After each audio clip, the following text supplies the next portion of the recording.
Andito tayo ngayon sa Las Piñas, dito sa malapit sa LTO ng Las Piñas, sa Good Luck Emission Testing Center. So kung naalala nyo, meron tayong bagong motor na bigay sa atin.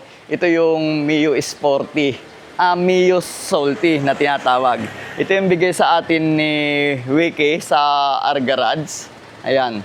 So ini-emission na ngayon at i-re-registro natin to. Ang last registration nito is 2024, yung 2025 hindi na registro. So ngayon, sakto, ang plate number niya ay 6, which is kung kailan ko ginawa tong video na to ay June, kaya i-registro natin. Ngayon, aalamin natin kung magkano ba yung registro ng motor kapag meron siyang penalty. Ito na, nakuha na natin yung ating emission test at pasado naman. Ayan o, nakasulat, pasado. Tapos may picture na rin. Para mabilis ang proseso natin, after natin makuha nitong result ng emission, dumiretso tayo dito kay Binet Motor Car Insurance ng TPL. Kukuhanin natin kasama na yung, ano ba tawag dito? Authentication, certification. Certificate of Authentication. Yun yung bagong additional ngayon ng LTO. Hindi ko nga pala nabanggit na ang binayaran ko sa emission ay 550 pesos. So, nag-additional ako ng 100 kasi dito sa temporary plate na, ayan.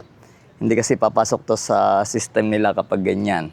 So, ito, ginawan tayo nito ng temporary plate. Additional tayong 100 pesos. Tapos, doon naman sa TPL, ang nagastos natin, itong certificate of validation is 100.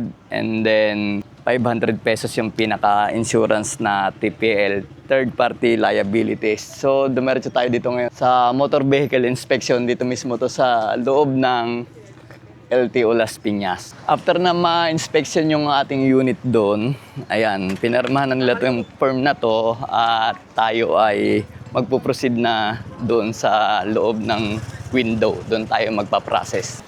Nakapilan tayo dito sa loob ng window 9 sa cashier. Antayin natin tawagin yung pangalan natin. Pero yung pangalan natin, hindi talaga tatawagin. Ang tatawagin, yung nakalagay dun sa ORCR. So, dapat maging focus tayo kung ano yung nakalagay dun sa ORCR. Kapag di nakapangalan sa atin yung sasakyan, yun yung tatawagin. Luigi Baro, with the 9. Baro, 624. Nako, kulang pa ako ng piso. Erwin Kanilaw. Piso pa po. Hindi na kayo makawala. Okay, thank you. Oy, Anton.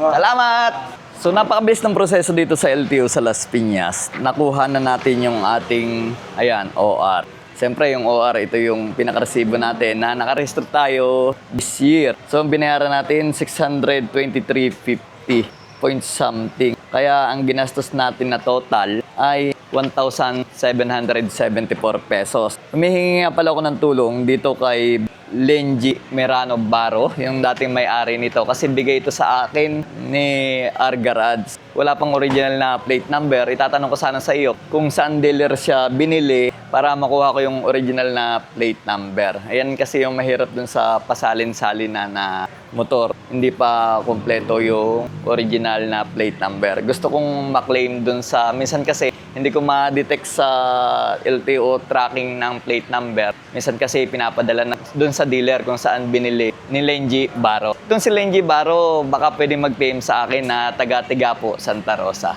Alright, ride safe everyone. Thank you.